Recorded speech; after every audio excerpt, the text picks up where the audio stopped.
thank you for joining us today. Sorry that there was some challenges getting on here, but want to just restate kind of the order of operations. So I appreciate, for one, I appreciate you sending responses to our written questions. Definitely appreciate that. So you'll have as much time as you'd like within before the 3:30 hour to share about your candidacy. And then we have some questions as well that were submitted to us beforehand. So whenever you're done, we'll ask you some of those, and then you'll have an opportunity for parting remarks, and then we'll thank and excuse you. So with that, I'll turn it over to you. This is Isaac Bryan, who is an educator, community organizer, and candidate for the 54th Assembly District. Twice in 1 week. I don't know which one of us is luckier. I'm Isaac Bryan. I'm a candidate for California's 54th Assembly District, and it's good to be here with you all today. My journey to this moment is a mixture, personal and professional. I've seen the way a lot of our systems fail folks. I came out of the child welfare system as a kid. I was adopted by a family that adopted 9 of us.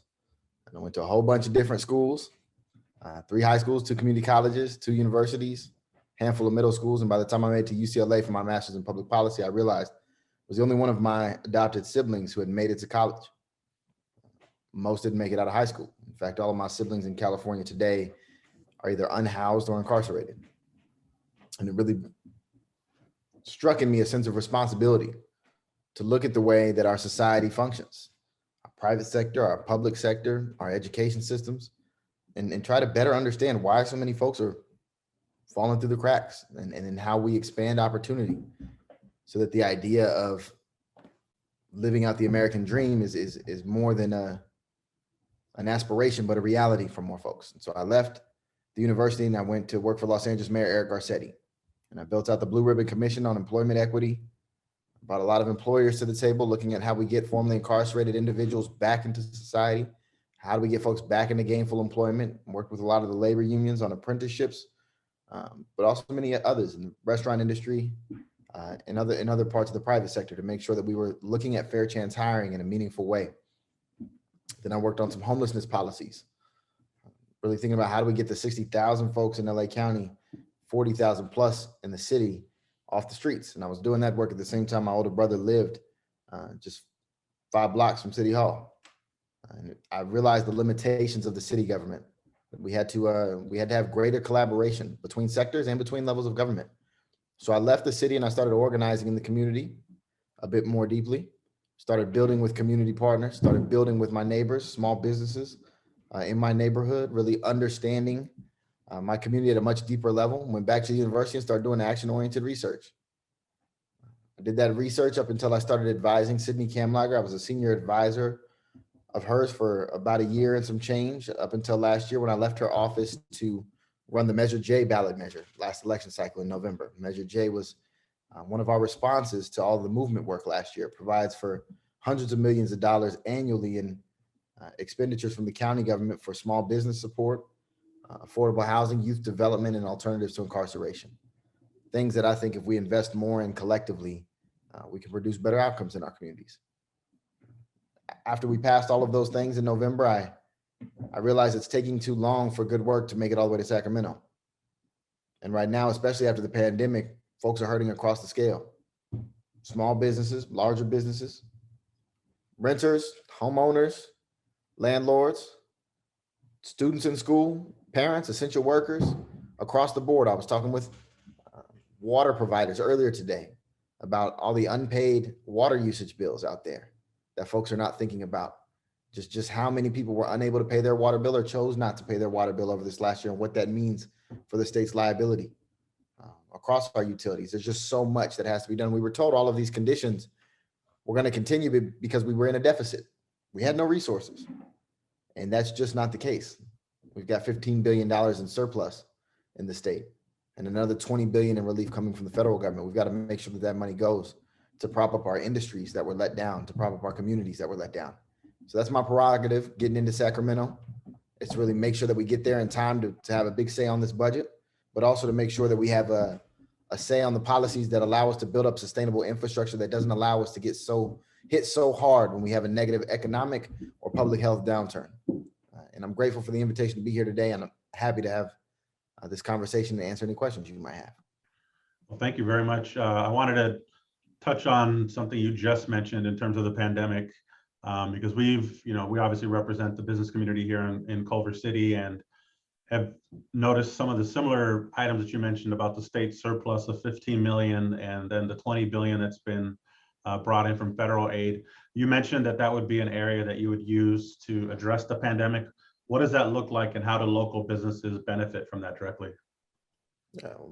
First thing we realized that, not everyone benefited from PPP loans, right? The idea that you needed to have a legal team or build up the capacity to apply for those loans at the same time you're struggling to keep your doors open in many instances was challenging, especially in our district. We know that there were whole parts of the district that didn't receive any PPP loan money. And so the state has to step up and make grants available to small and medium-sized businesses. We also know the eviction moratorium played a two-part fold where you've got it prevented folks from being pushed out onto the streets, but it also means that there are a bunch of landlords who weren't collecting rent from folks who were unable to pay it. The state has a responsibility to make sure that that gets back paid. And also think about any external costs related to not having that monthly income stream coming back in. We can't just talk about rent relief for tenants. We've got to talk about it across the board. There were a lot of businesses, 50% of Black businesses in the 54th Assembly District have shut down. Many will never return again. I don't think that that has to be a case. We've got to get folks the stimulus relief they need to get their doors back open. Now that the economy is opening back up, every adult in California, every person over 16 years old can be vaccinated. We're going to have a resurgence in economic activity. We've just got to give folks the incentives to get their doors back open and the relief to get their doors back open. And we also have to look across different industries to see where debts have been taken on, like with our utilities and other places where folks, there are a lot of employers who have been taking the brunt of this, and it hasn't put them out of business, but it's affected the bottom line in a way that no one could prepare for, our restaurant industry and other places. And to that regard, the state has to step up and see what we can do right. But it's not just the state's responsibility, the county's got a responsibility too, the city as well. And so we need that cross-level collaboration and those cross-level conversations to make sure that we get the resources we need, especially if there's any federal aid, additional federal aid coming. We've got to know more clearly who's been impacted and how, so we can make that right as we head towards an area of economic boom. Thank you. You touched on another item that resonated with me. I was up at the Capitol last year, and one of the meetings that I had was with Assemblymember Autumn Burke in the 62nd District. And she brought up a point that out of the 120 state assembly and senators, that only 17 at that time had either owned or operated a business, which is somewhat troubling when you think of policy being crafted that's going to impact business, both small and large. How do you address, obviously the long-term answer is more people being elected that have an acumen in business and private sector, but how do you address that in terms of policy reform and ensuring that the voices of small businesses are accounted for up in Sacramento? Yeah, I don't often say that I'm a small business owner because I think elected officials and candidates who have an LLC but no brick and mortar, that doesn't mean you need a brick and mortar to be a small business owner. But I think the communications work that I've done and the folks that I've hired to do that work with me, I don't think it's the same as having a brick and mortar shop or running a business rooted in the community in a different way. So I don't use that talking point. It feels disingenuous to me, but I do technically have an LLC and I do have a team that we've hired. But I think the reality is we need to get more folks at the table having these conversations, more business folks at the table. Sorry, that's the campaign calendar notifications going on. Sorry about that. Jesus Christ. No problem. We need to have nothing about us without us. And everything we do has a business component to it, has an impact on our economy, has an impact on jobs. You can't talk about housing. You can't talk about wages. You can't talk about education without also having a conversation about that impact on our economy and the impact on our business community. And so folks need to be offered seats at the table, need to be brought into the table, need to be sought out. Forums like this should not be a place that is foreign to elected officials or even candidates. People need to be hearing from you and need to make themselves accessible to you so that we can have these robust conversations across all policy issues and not just when we're in crisis. And I think that's often what we do now is we wait until there's a crisis and then we have those conversations. Well, speaking of crisis, and another area that you had touched on in terms of housing, homelessness, that kind of cross section, you had mentioned about housing policies that you would look at, including rent and mortgage cancellation and expanding upzoning and rent control. Can you expound upon that a little bit more and maybe touch on how that would get paid if these, for example, if rents were completely forgiven? Yeah, I think we need to do the full cost benefit analysis of what full rent relief looks like, but also what mortgage relief looks like. I haven't seen that bill. Does anybody here know the full bill? I think we're still figuring it out, partly because I think landlords shouldn't just count the rent that they've lost. And I had this conversation the other night. When you're used to monthly income, getting one check, 11 months later, there might have been things you had to do over those 11 months that were additional costs that you wouldn't have had you had that monthly income. And so we need to think about that as well, right? And I think once we tally that up and we do a full cost benefit analysis, then we'll know just what kind of resources the state needs to have, or whether we need to have a broader multi-level strategy. But my intent is for the public good that landlords and others provided over this last year, absorbing the economic backlash to be made right by a state that was not in deficit, along with different folks who took furloughs and wage cuts at the state level. The state was not in deficit. We're not projecting a future deficit. We're projecting an economic boom coming up. We need these resources to get back to the folks that were harmed, because we know we're headed towards greater times of prosperity, especially coming out of last year. But if that bill is too steep for the state to pay on its own, as we're figuring out exactly what bills we've got to pay. I heard today the water bill, for example, is $600 million in outstanding water utilities that weren't paid over this last year, right? Once we look at the whole gamut of the ways folks have been harmed, we'll know whether we need additional federal relief to make this right, or whether we have to have multi-year strategies for how we pay some of this down, incentivize different sectors of our business market, and provide subsidies for folks. Okay. And I guess this is a question that sits with us on a lot of elected officials.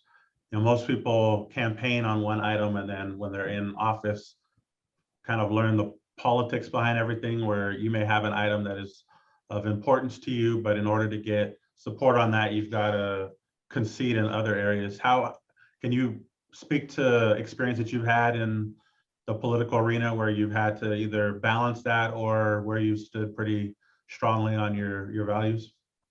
Yeah, what's funny is part of the reason I've garnered as much support as I have in this race is because I've been able to build coalitions to get things done without ever compromising my values.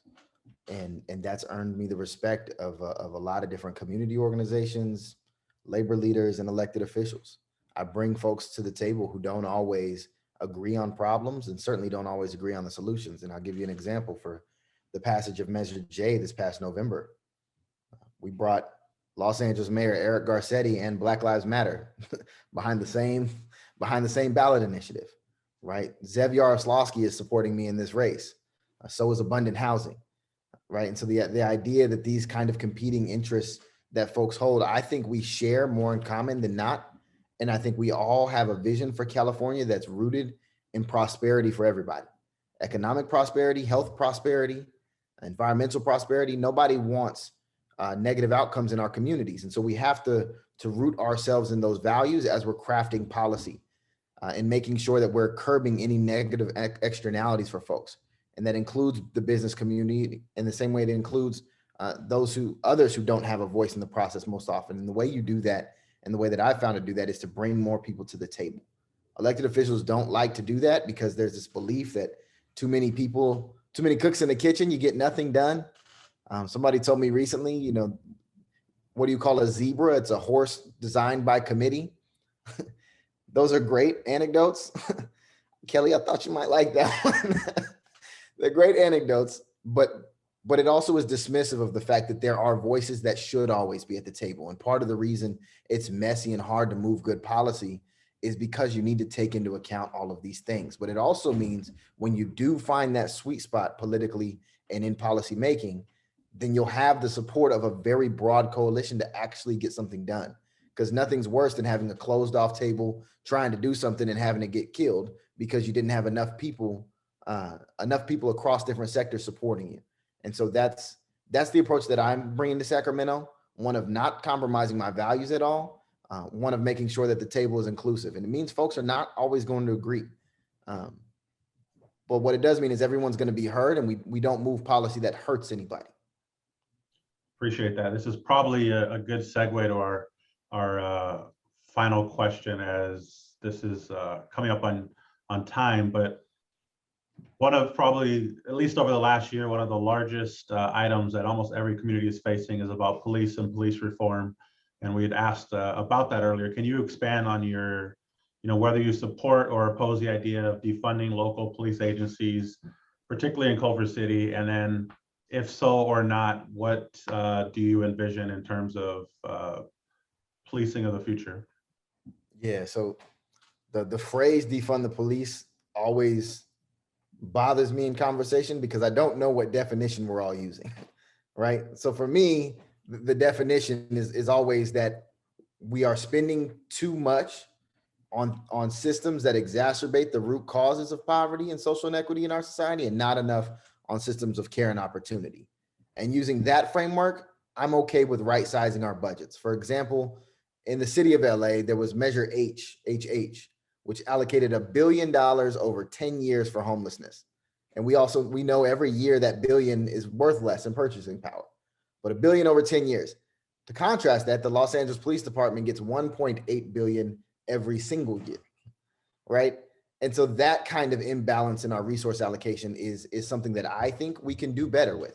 It's why Measure J, it's why we fought to put that on the county ballot last year, to make sure that we had a permanent stream of funding for small business support, for youth development, for alternatives to incarceration. And if to allocate that permanent funding for there, it meant the sheriff had to give up a little bit, which they're still figuring out that, then that was okay. I figured that was right, that we had to make our budget match our values a bit more. I know Culver City has got a much more extreme proposal on the table that was, in ideology, I would agree with it. In pragmatic policy sense, I don't know that you just pull numbers out of anywhere, right? I need to see a greater cost benefit analysis, numbers like 50% or 75%. These seem arbitrary to me. And so I'd want to do a deeper dive on what exactly the proposals in Culver City look like. I know Saul Sarabia and others have been looking at this. I know the city council is looking at this, and I know there's coalitions on both sides. So ideologically, I'm in favor of reevaluating Culver City's resources that are going towards things that exacerbate the root causes of poverty versus things that are not. But as we do that analysis, what the right amount is, I'm not sure of yet. All right. Well, I definitely thank you for joining us today. I don't know if you have any final thoughts that you'd like to share, or if people want to get more information on your campaign, where could they go to do that? Yeah, you can definitely go to isaacbryan4ca.com. But also I will be around. No matter what happens, in this election, there's a commitment to the community that I've always had. And across this election, I'm meeting new friends. We're having difficult conversations, but necessary conversations. And across that process, there are more folks that I always want to keep in contact with. And so no matter what happens, this is a group that is now on my radar as somebody I want to get deeper embedded with in the community. The Culver City Chamber is critically important. The LA Chamber has always been important, and others. And it's important to me to make sure that you have a voice in Sacramento if we win. But if not, that voice is elevated even in Culver City if we stay more local. Well, thank you again for joining us today. We will likely hear from you again in the future, and thank you for carving out time as well as your team to join us today. So have a good rest of your day and good luck with the rest of your campaign. All right, Colin, take care.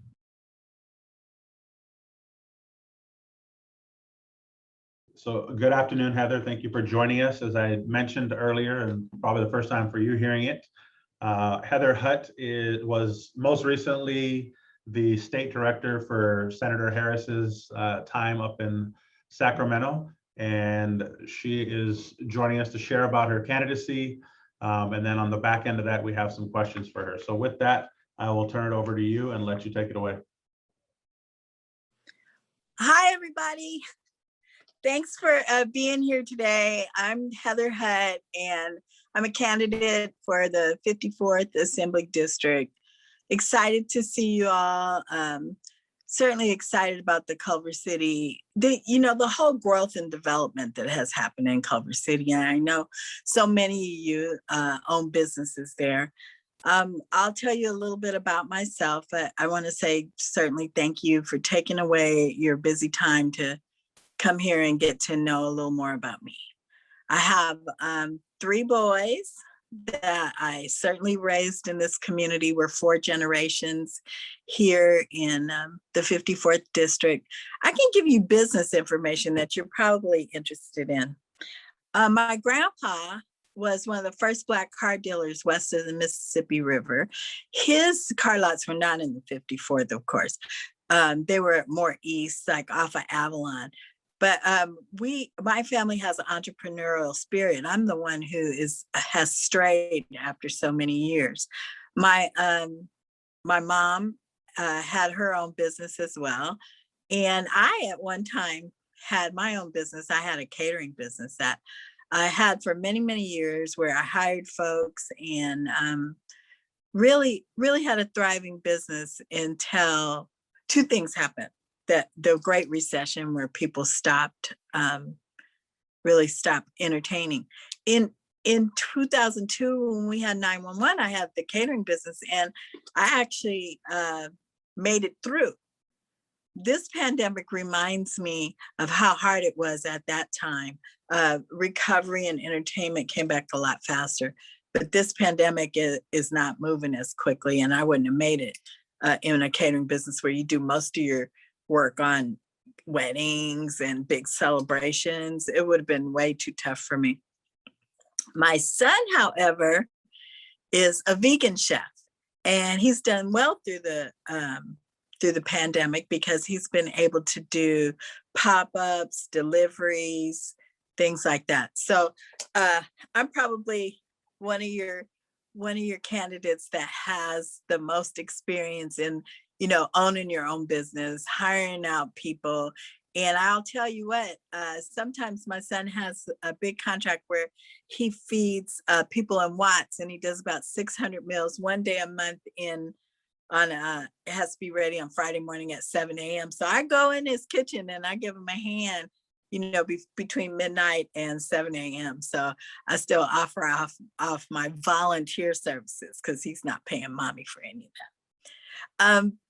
Besides the things that you should know is that in the pandemic, we certainly did reach out to our small businesses, our big California chamber, and then other chambers throughout the state. As I was the state director for U.S. Senator Kamala Harris, so I had relationships in 5 offices through the state, and talked about what our needs were.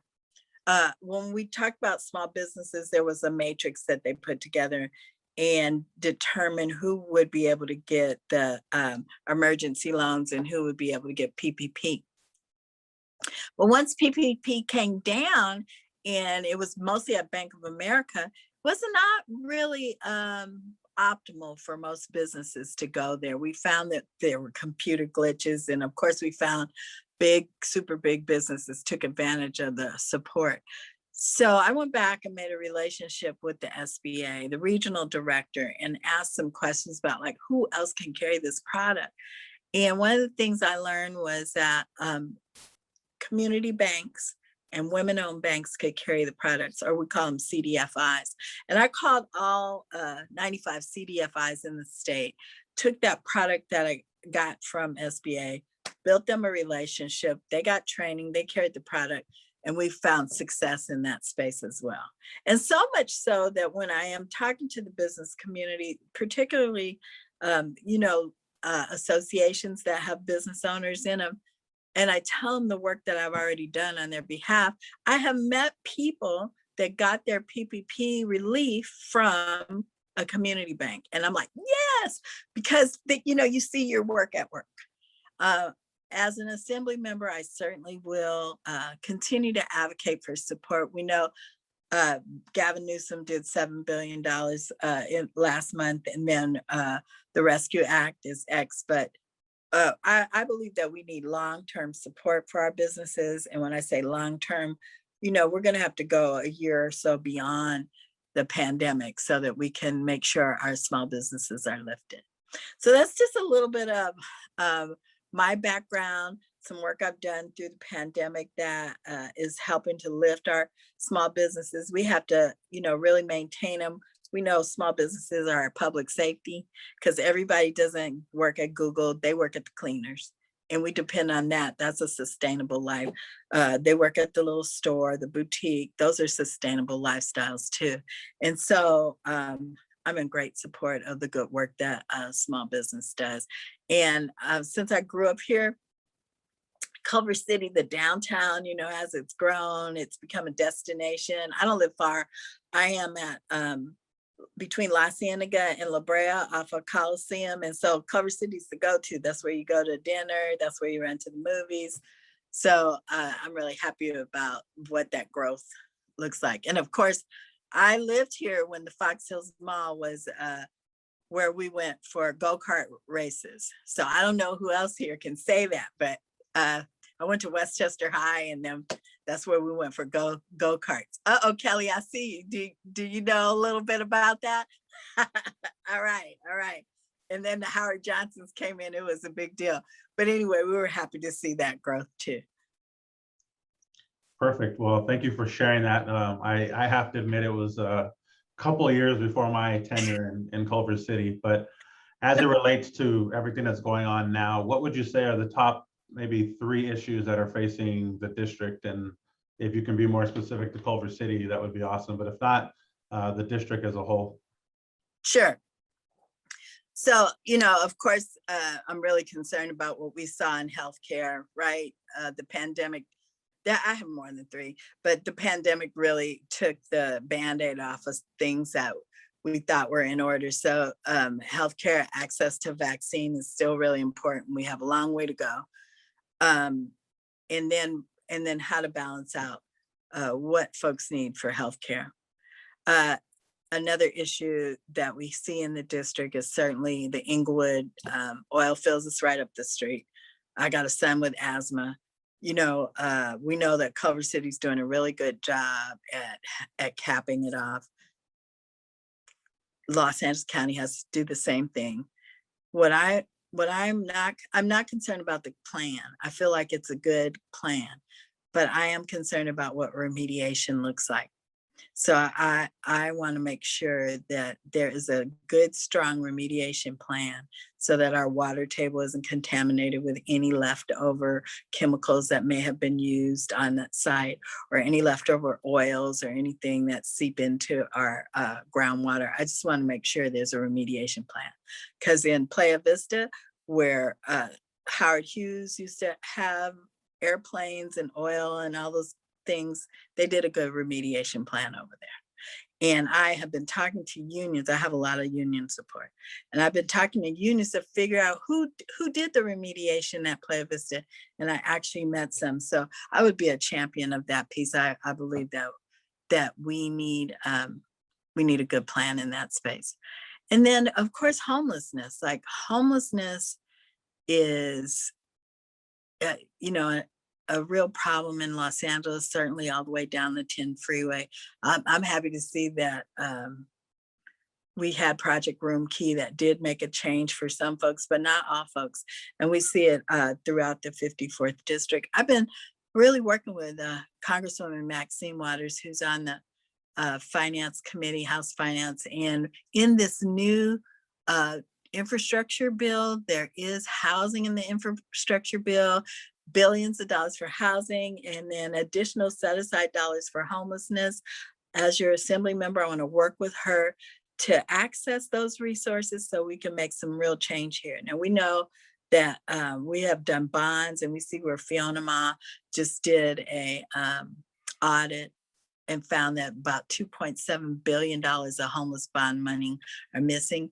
But I want to work in this administration with my federal friends to bring down some real funds to take care of our housing problem and our homeless problem.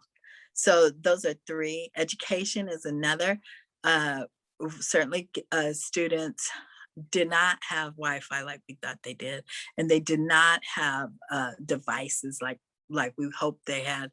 So as your assembly member, I would go to the public utilities and ask for some real rate reductions so that people can afford to have internet. And then I would go to the Apples and the Best Buys and ask for devices reduced or free, and then give them a tax credit for what they provided for those that don't have. So those are a few of my priorities that match the district and match Culver City, and certainly lifting the small business. Thank you very much. We've increasingly seen the state legislature step in to regulate private sector workplace in California. You can look at AB 5 or the right of recall that's currently out, as well as various cities that are looking at hero pay. What do you think is the right level of regulation of the workplace by the state? Sorry, I'm writing it down. What do I think about hero pay? Well, just in general, what do you think the right level of regulation is on the workplace? And if you want to speak specifically, thoughts on the right of recall bill that's going through now, as well as AB 5, which addresses independent contractors, and then if you'd like to also address hero pay, sure. Ooh, that's a lot. Those are all super tough questions, and I feel like those are the questions they're gonna like me or don't like me at the end of this, like all in one. Well, they're all the, you know, all of our businesses are dealing with this simultaneously in the middle of the pandemic. So right. if you're able to answer all of them, great. If you want to pick a couple, that's fine too. But I would be interested, and I'm sure many here would be interested in your thoughts on those.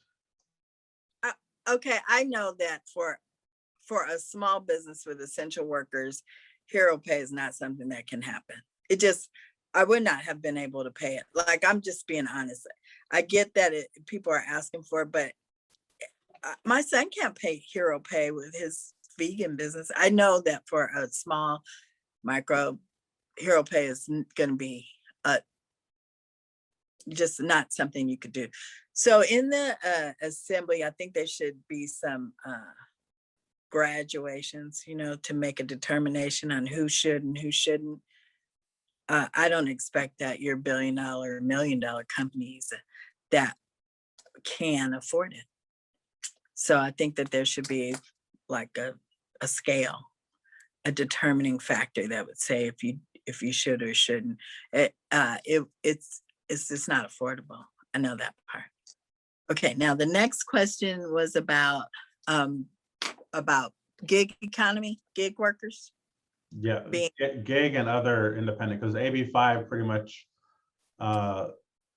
addresses the entire independent contractors, and was really crafted initially for, you know, the Ubers and Lyfts of the world that just by the right of the voter are exempt from it. So it really just, it remains to every other industry that, you know, doesn't have an exemption. So I'm just curious as to thoughts on that, because that would definitely be an area we would want support in, because we've worked with the author Lorena Gonzalez on it, and others have in the past, on the areas where it's just, you know, especially coming out of the pandemic, some ways that you can save money and work with those that don't want to necessarily be full-time employees was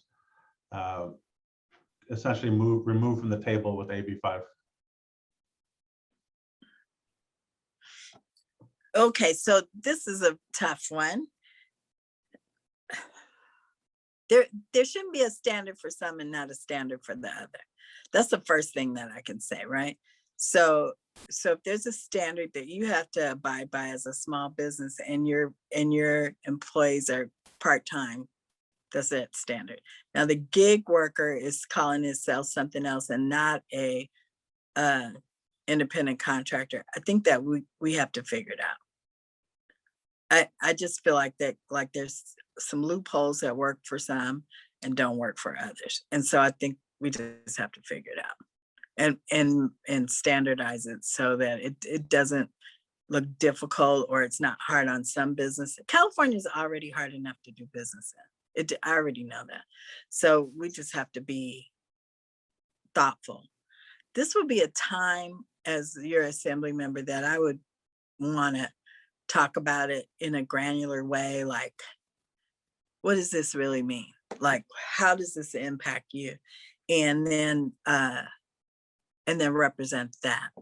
I'm pretty sure that this district has more small businesses because of the filming industry, because we're 5 minutes from the beach and 5 minutes from the airport, that we have a lot of small businesses that thrive off of that destination piece. So, it would be a conversation I would have to have that's deep and thoughtful.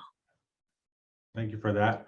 This next question is somewhat tied to housing, but really centered on the pandemic.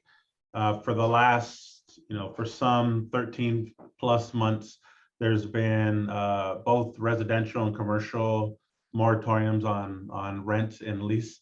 How do you forecast, or how do you see the state best stepping in that process? Because to think that a business or even a resident for that standpoint is going to have 11 to 12 months worth of rent in 10 to 12 months is not entirely likely. And what happened at the beginning of the pandemic of that onus being shifted to just the landlords without any of the lender being involved in that. So how do you see that being made whole, or what suggestion or what policy do you think needs to take place to influence that? Well, I got beat up pretty bad for having some ideas that are not practical. And so what we learned early on when the moratorium came was that it was supposed to be temporary. And this temporary thing has turned into something more permanent. And in a most recent Zoom I had with some apartment owners, I learned just how hard it is on them. I knew it was hard, but it's way more difficult than we thought. One of the conversations that I had just recently with Congresswoman Waters is that rent relief is going to come down in this new piece. But what I learned from our apartment owners is, so what? Like, there's nothing that says they'll get the rent. Like, if you are a renter and you get $5,000 because you haven't paid rent for 5 months, it doesn't mean that you have to give that back rent to your landlord. So there has to be a stipulation somewhere in any of these relief situations that the property owner actually really gets the funds. And this is what I learned recently, is that people are not being honest, that their character is terrible. And since we can't judge them on their character, maybe there has to be a legal stipulation that requires them, if they qualify for X, that it goes to the landlord to pay the back. And there has to be like a proof piece, because I know it's killing them. I mean, it's clear to me that it's killing them. I know there's some unpopular positions, I guess not popular enough to make it to the list of bills, but there was conversation about an early bill earlier in the ledge season that would, for those that applied for it, the money wouldn't go to, say, the tenant or to the lessee and the business. It would go directly to the landlord as part of making that large number whole. Or it could be something that the landlords could apply for directly to say, these are the properties that we have, this is what's outstanding, and this much of it could be replaced by the state. So I'm not quite sure if there'll be any headway on that, but that's definitely an area that needs to be decided upon. I know you have a hard stop at 3:55, so I've got one final question. Sounds simple, it may not be, but where do you stand in regards to police and police reform? It's a huge conversation in every community, but particularly in Culver City, where there's groups in Culver City that would like to see the police, local police be supported, and other groups that would like to see the department defunded by as much of, if not over 50%. So from your perspective for the district, where do you stand in terms of police and police reform, and do you support reduction or defunding of the departments? I'll start at the defund place. I am not for defunding the police. I can say that clearly and comfortably, because we saw when the police didn't show up on January 6th, right? And they were already funded. And my chief of staff and the vice president-elect were stuck in the Capitol with an insurrection and no police. So I'm not for defunding the police. That was a very frightening day, and it took hours before I could get in touch with anybody. So people that have theories about what can happen have not had the experience of the police not showing up. I can give you another example. And I'm the mother of 3 Black sons, right? So my whole everything, I taught them tenet 2, say your name, answer questions, look in their eyes, all the stand up straight, everything you're supposed to do. And then I got the call that no mom wants, and that was, "Mommy, I've been shot." And they were in Long Beach by Bubba Gump's, and some gangs members came out. So there's no police there, right? And they did the "what set you from?" And my kids said, "We don't have a set." And so the guy pulled out the gun and then shot everybody. 6 kids were actually shot. My oldest son was not. When the police got there, they treated the kids like they were the gang members. My oldest son was hysterical because his little brothers had been shot. They're all in college. 2 went to Santa Clara, 1 went to Loyola, New Orleans. He was hysterical. They tased him, threw him in the back of a police car. They separated my kids, so one kid's here, one's there. The one that was playing basketball, the bullet went through his leg, hit his ankle, and tore his tendons here. My youngest son, the one that called me on the phone, took a graze on his rib cage.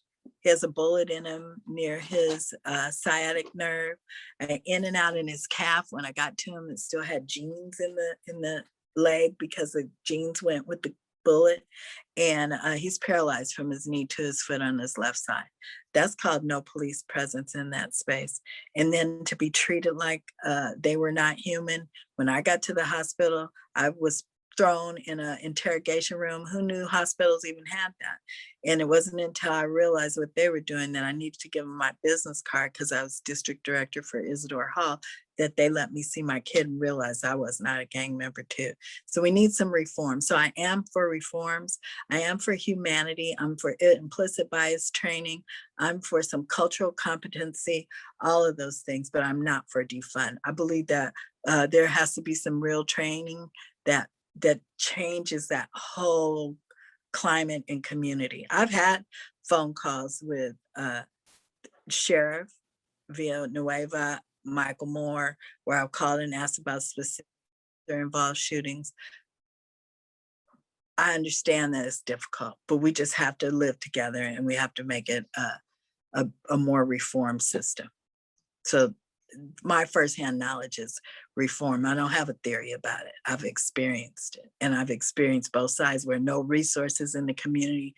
My kid is like, "Mom, we have to do something." I'm like, what do you want? And he said, we have to help that kid. He didn't have any goals. So I've been working, bringing resources for a decade to our community. So I hope it's clear that my experience, both in the state and federally, will be the person that can represent everybody in the 54th with compassion and empathy as well.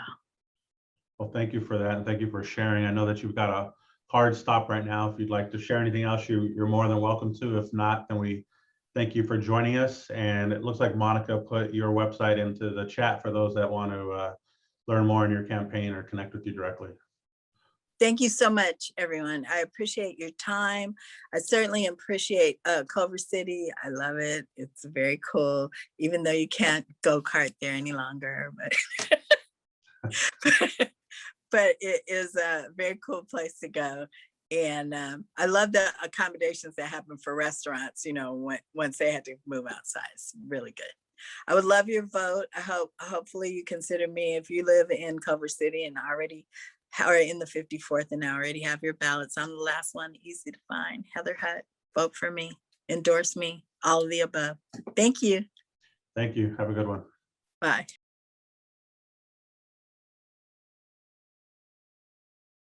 Thank you for joining us. So Cherly Turner, who is also a candidate for the 54th Assembly District, is an attorney by trade and also a state commissioner.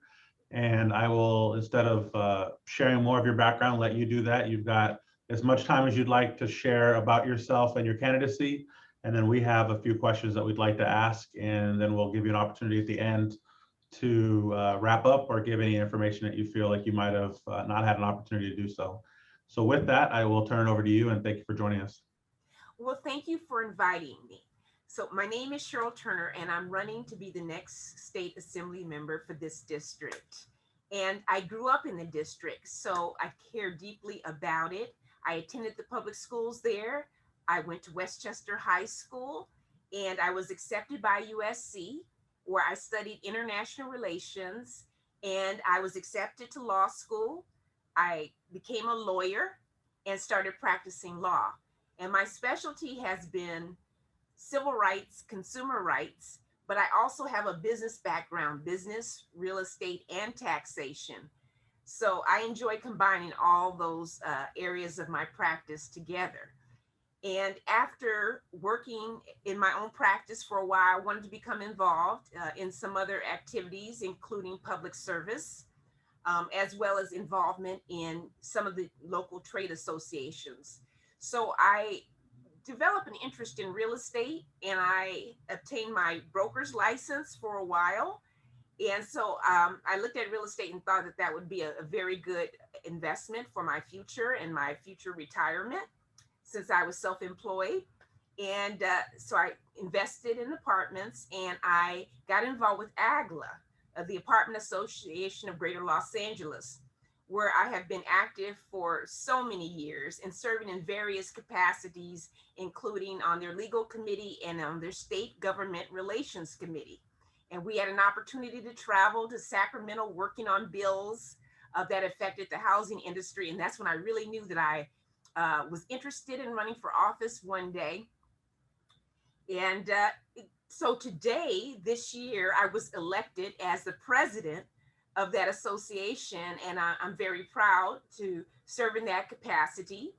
Sometimes during the running for office and questioning, if issues are challenging, because it's business an oriented organization, but we do focus on fair housing laws and making sure our members comply with those laws as best as we are able to do so. Also, yes, I was appointed as a commissioner at 2 different levels, one by the mayor, Garcetti, for the city of Los Angeles at the Convention and Exhibition Center Authority, where we help to develop and improve the economic development of the city of Los Angeles.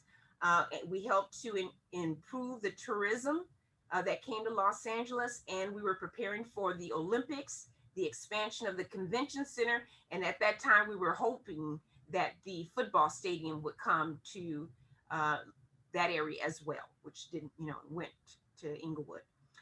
But we were very hopeful that that would happen. And next, I was appointed by Governor Brown to a board commission in Sacramento, where I had a chance to be involved in healthcare and overseeing nursing licenses, as well as the licensing of educational institutions. And for those that are familiar with that area, that is an area of business as well, especially with the private schools. I mean, we have the public institutions, but we also have the private institutions that prepare nurses to take their nursing exams. And so we're involved with overseeing that and the licensing of those institutions, making sure that they are in compliance and making sure pass rates are up and things of that nature. And and again, I'm going back and forth to Sacramento, serving as a commissioner and working with the Attorney General's office, the governor's office, as well as that agent overseeing that agency. And so again, that led me to really believe and feel that I would be an excellent candidate to run for state office. And so here I am today. I've been involved in public service, helping the community and the underserved within a number of areas involving the environment, involving criminal justice, and voting rights, and so many different areas. And I'm looking forward to applying all that knowledge and experience serving as an elected official. And so I'm looking forward to making sure that we have more jobs within our district, because if you have an opportunity to have a job and support yourself and your family, that's one of the best feelings you could ever have. And I want to look at the homelessness crisis, and I have some ideas about that, and building more housing, especially with my expertise in the area of real estate and multifamily housing. And I also want to look at how to help the economy and improve it. And education is another important area that we need to focus on.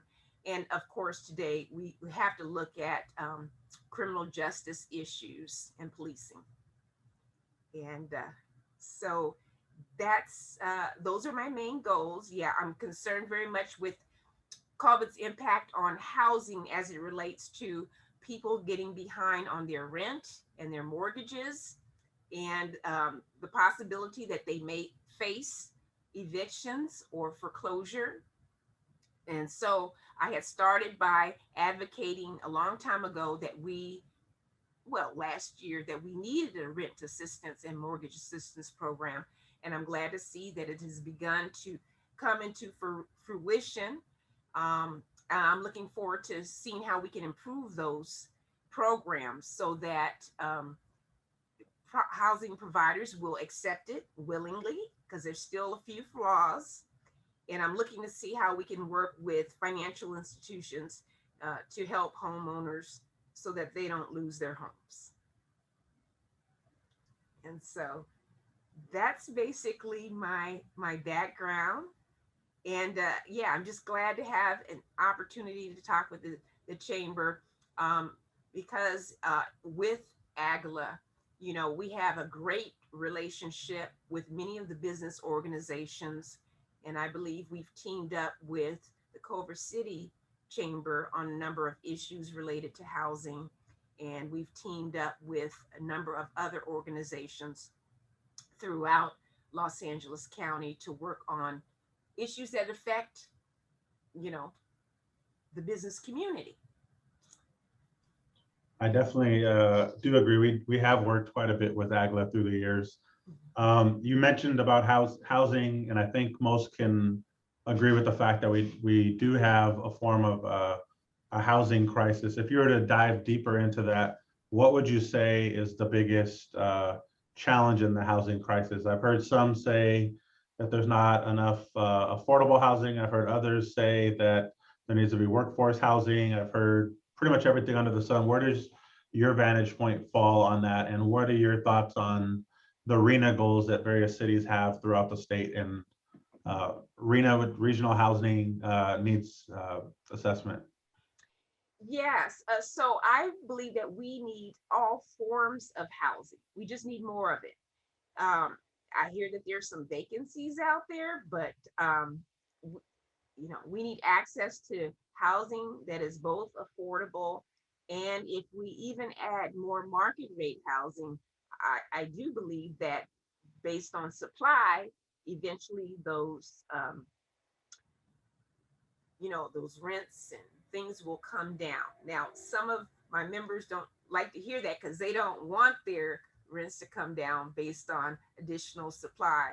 But if we're looking at, how we can help the community and people to have a place to live, then yeah, we need to build more housing. And workforce housing, yeah, sure. I mean, we need to focus on where, work locations are and see how we could develop housing in that area. Now, as far as, the regional mandate, I think it's, is it 30, 35? Yeah, I mean, we had, a situation where many jurisdictions, local jurisdictions, are not sharing the burden of providing affordable housing. And we do have a statute that is designed to make sure that, they comply with that.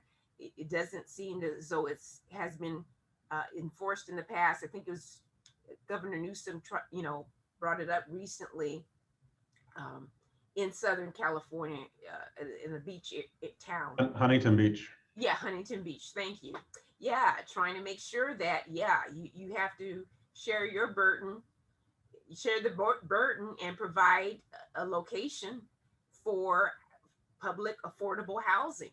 And if you don't, we're going to take certain actions to enforce that. Now, first of all, we want to make sure that you are reporting what you're doing and that you are providing those locations. And if you don't, we're going to impose state law that, permitting will be streamlined for those that are ready to build affordable housing, and you'll have less input and less say over where and how housing is being constructed. And so we definitely need to take a look at that to make sure that we have housing for people who really can't afford to pay. Thank you. This next question is a two-part question.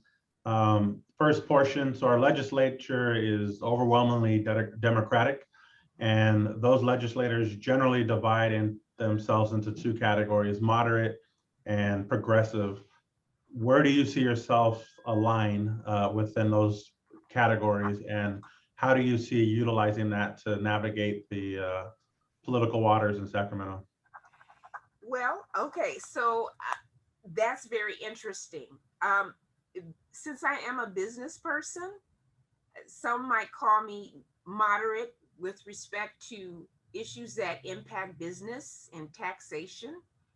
And as a max, I have a background in taxation, and that is involving defending my clients who have tax issues. So when it comes to business, I'm very moderate, but I am progressive on social issues. If you could have both, because I am an extremely compassionate person. I grew up planning to become a doctor, a medical doctor. So yes, I have a heart and I have compassion for other people. And so if I see someone in need, I try to help them. And so I definitely want to be in a position where I can help those who truly need the help. So that means that we should continue some of our social programs designed to help those who need help, like focusing on the homeless. They need help. So focusing on those with mental illness. What can we do to address their issues? And focusing on helping the underserved bring themselves up through education, through opportunities for jobs, for contracting. If we're working on a project, let's say it's a public works project, let's figure out how we can have at least some of the underserved, at least some of the people who live within the area, work on those projects so they can raise themselves up economically. So, but I don't want to raise more taxes. And I do want to support business, and I will. Thank you for that. Similar vein, because California is, I would argue, one of the most difficult states to run a business in for a number of the legislature that we are mandated by. What are your thoughts on programs or policy that's coming out now as it relates to the pandemic? So all throughout the state, there's rashes of hero pay ordinances. And now instead of going through the state legislative process, like most bills do, the right of recall was just signed in on the 15th by the governor in a budget trailer bill. What is your stance on that, and how do we address that when, in the future, if you're our local assembly member, how would you go about addressing those issues? Okay, so the hero pay, it sounds wonderful, and I know many people, workers were cheering, but I also will recall that well, I won't say we, but at least the city of Los Angeles raised the minimum wage a few times, and I believe that they're scheduled to raise it another time. And it was my understanding too that there was an agreement that there would be some concessions given to business. For instance, like on their gross receipts tax that are due to the city to help compensate them for the increase in the minimum wage. But I haven't seen that. It didn't happen, although there may be some policies relating to delay in payment due to COVID. And so I think that people have a very short memory, and they need to be reminded.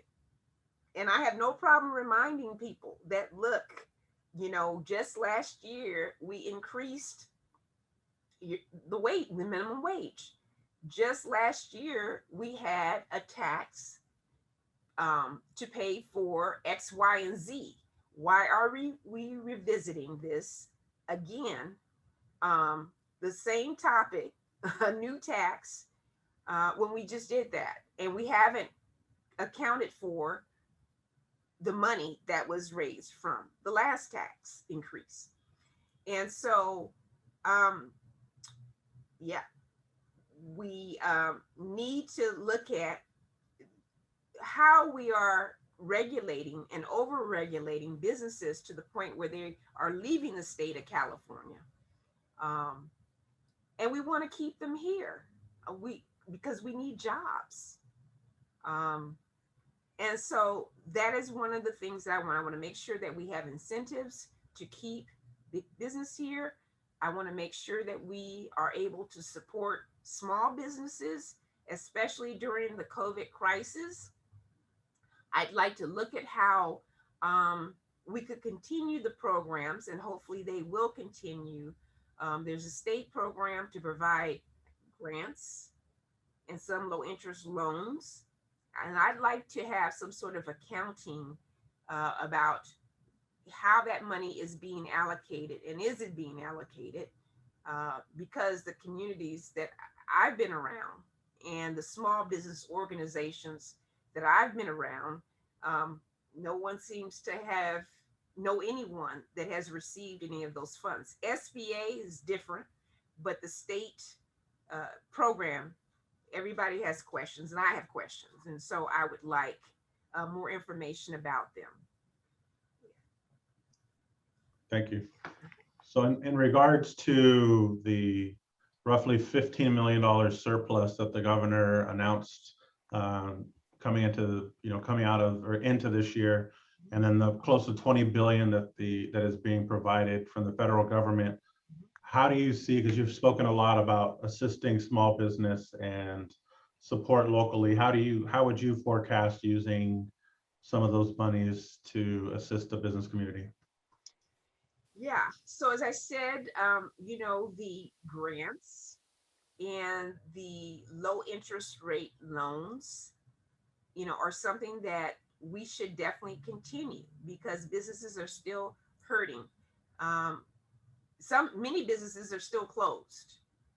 And so in order for us to help them along, and if we help them along, and I keep coming back to the jobs issue, then that means jobs are available for people in our community. So we have to help them with that, and some of those funds could be used to do that. I'm still, like, for instance, downtown Los Angeles, I'm still driving around, I see businesses boarded up. Now, by now, some of them could be out of business, but we're hoping that it's a temporary thing and they'll be back. So we want to help them get back on their feet.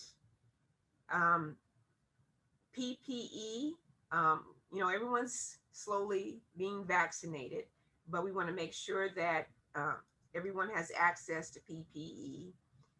We want to help them with their social distancing plans. If we have smaller businesses who sometimes have issues with their documentation or paperwork, we want to continue some of the programs and expand some of the programs that we had even before COVID hit, where we work with those small local businesses to make sure that their paperwork is in order. So when they go to apply for a loan or they go for a grant, but need to show their past financial history, that they have their documentation in order to gain approval for that money. Okay, so I talked about loans and PPE, helping them also with social distancing plans if they don't already have that by now. Um, yeah, and let's see, would I do anything, and money could go towards education, but I don't think that that was your question. I mean, we need to definitely improve our broadband access throughout the state and definitely within our district. Some areas are just poor because they're just they were always had poor access to broadband and the internet. And then some areas we have physical obstacles like the hills, I think along La Cienega in La Brea, where even your cell phone, the signal just dies. So we can work on upgrading those so that everyone has access to broadband, a quality, stable broadband access. So, yeah, and like I said, support for more housing and getting people off the streets, the homeless off the streets. Thank All you. that we should do with our money. Yeah. So an item that has come up obviously more frequently lately, but is being talked about probably in most communities, but specifically in Culver City and in parts of the district. What is your stance as it relates to police and police reform? And can you share whether you support or oppose the idea of defunding local police agency, particularly in Culver City, where the discussion is by some is to defund by up to 50%? Okay. I do not believe in defunding the police. I believe that we need a police force that is respectful of constitutional rights and is responsive. And so we need to work with our police force. Now, I believe that we can encourage or even take the initiative to allocate a portion of some of the funds towards mental health professionals. Since we have so many homeless people on the street, and many of them do suffer from mental illness, and some of the encounters with police officers are caused by escalating situations when dealing with the mentally ill, and the police officers are not necessarily psychiatrists or psychologists, so they may not always be able to, figure out that this person is suffering from mental illness, or they may not care because they may feel that their life is in danger. So it would be a good idea to have mental health professionals that are available, just like a SWAT team, um, to work with police officers. So I believe that would be a good thing, and we can add money. We can either add money or we can allocate some of the money to that.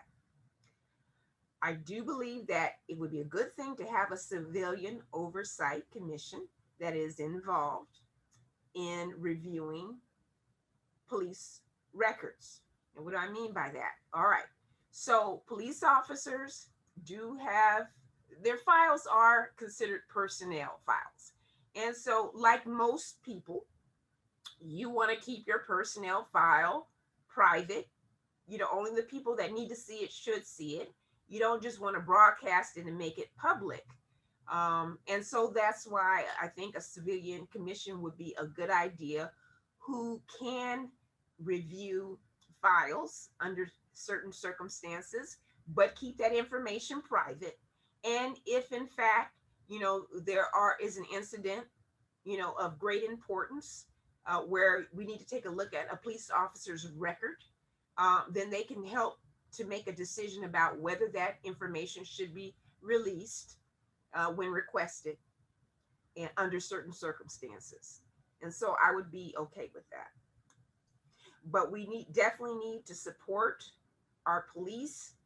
And I think it would be a good idea if they would try to, I know in some instances they do interact with the people that they police, whether it's through social events, block parties,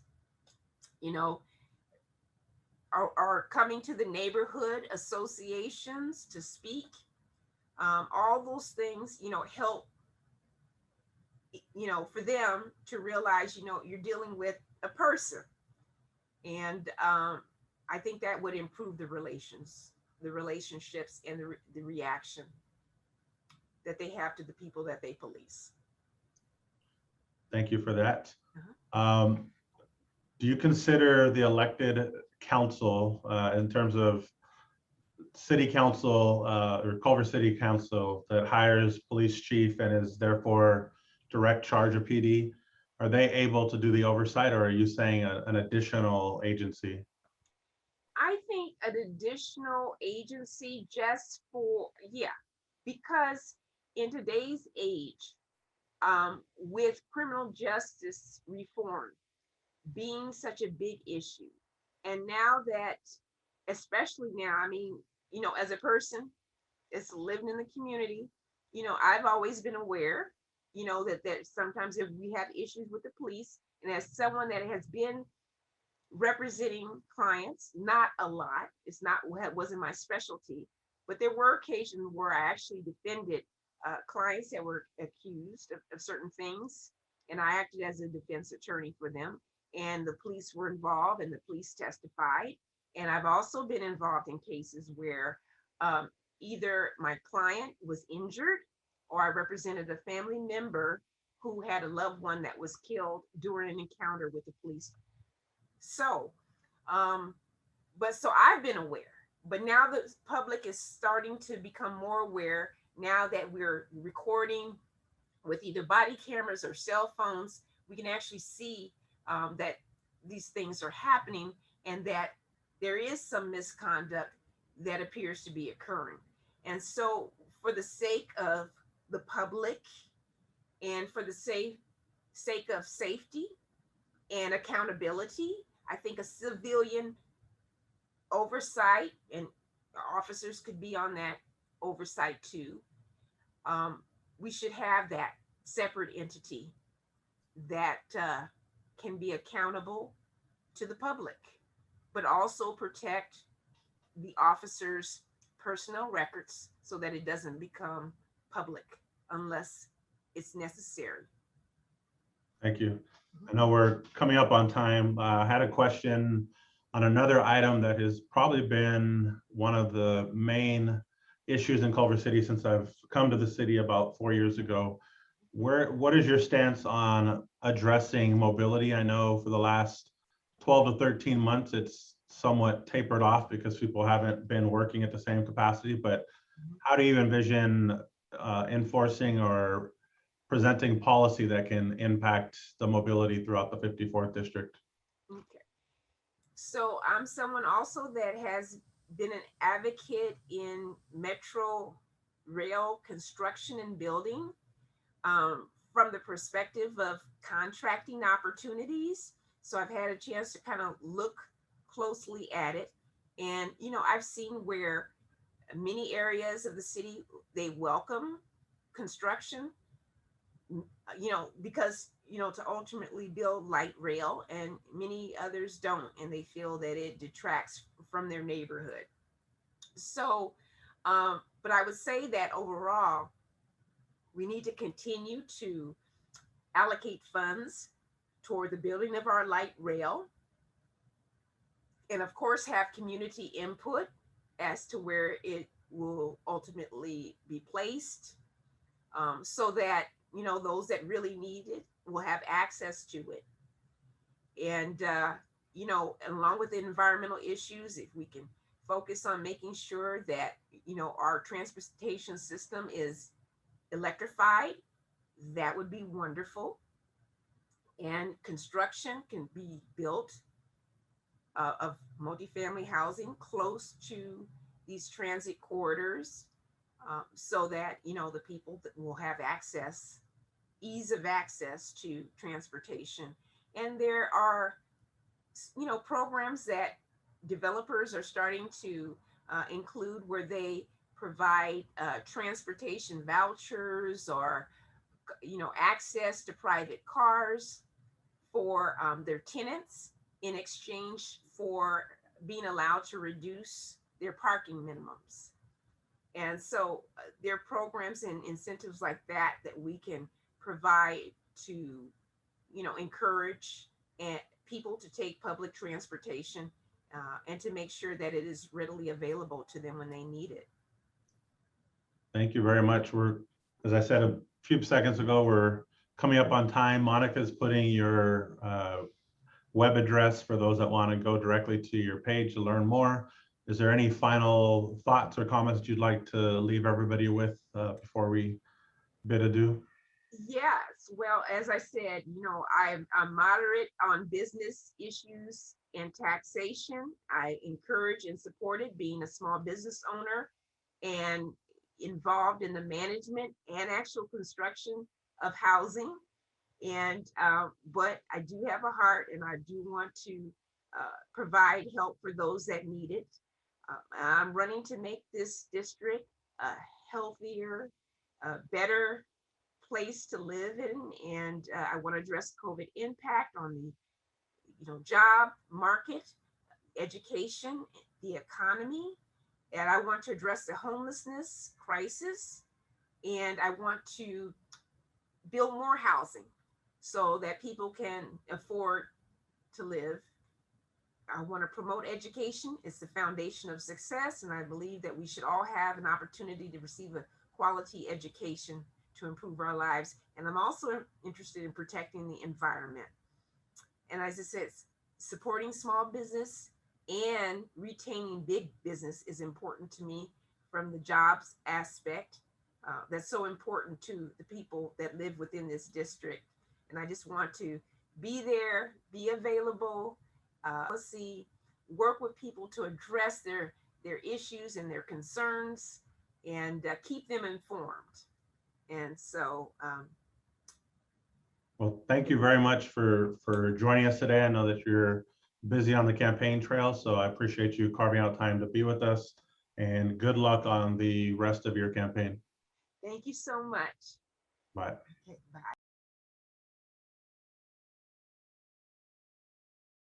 Samuel Robert Morales is not only a candidate for the 54th Assembly District, but also a financial advisor and entrepreneur. So I'll let you dive a little bit deeper into that. And with that, I'll turn it over to you. Thank you. Okay, and we're ending promptly at 5, is that correct? Correct. Okay. Well, good evening, everyone. Thank you for having me. My name is Samuel Morales. As you know, I'm running for Assembly District 54. I am a California native, third generation on my father's side, second generation on my mother's side. My mother was born at General Hospital. My father, for his entire career, was a US Army military policeman. My mother was a waitress, and she was the union steward at her restaurant for many, many years. I come from a working class background.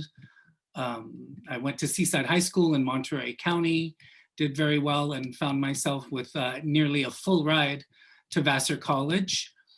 So I am testament to how an education, a good education, can really transform one's life. It just really set the whole trajectory of my life on a completely different path, as you can imagine.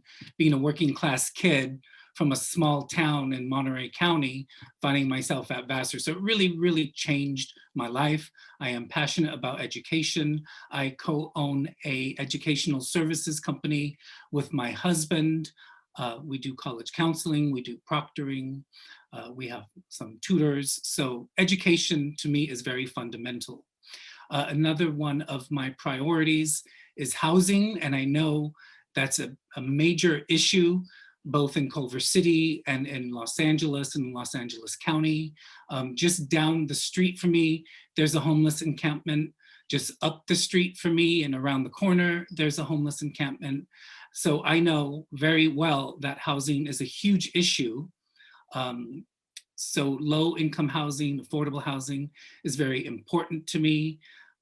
I'm lucky enough to have purchased a home in West Adams in 2009, which arguably was the bottom of the market. And my home value has more than quadrupled in a relatively short amount of time. I was the homeowner's representative on the West Adams Neighborhood Council. I know many of you are familiar with the neighborhood councils that Los Angeles has. I enjoyed that experience, and it was that experience, really that experience, that really opened my eyes as to the challenges we have in Los Angeles. I remember a young Black woman came to our meeting, and she was shaking with, I don't know if she was upset or she was angry, but she was shaking. She was so angry and upset about the lack of resources for her school-aged children for childcare. So she was grappling with how is she supposed to work and have nowhere to put her children. So they must have been, pre-K. So I'm very, very interested in helping us get to a place where there's universal pre-K and there is universal free childcare. And thirdly, something very near and dear to my heart, and it's a national issue, so I'm sure many of you are concerned about healthcare in the United States. Now, a nation as rich as the United States, a state as wealthy as California, no one should be without healthcare. I firmly believe healthcare is a human right. I am a proponent of expanding and supporting covered California. So what do I mean by that? So you're all familiar with the Affordable Care Act, of course. And in California, we call it covered California. Now, many, many constituents I have spoken to throughout the district complain that covered California simply isn't cutting the mustard. The premiums are too high and the deductibles are too high. So I would propose, were I to be so lucky as to find myself in Sacramento, that we expand and enhance covered California.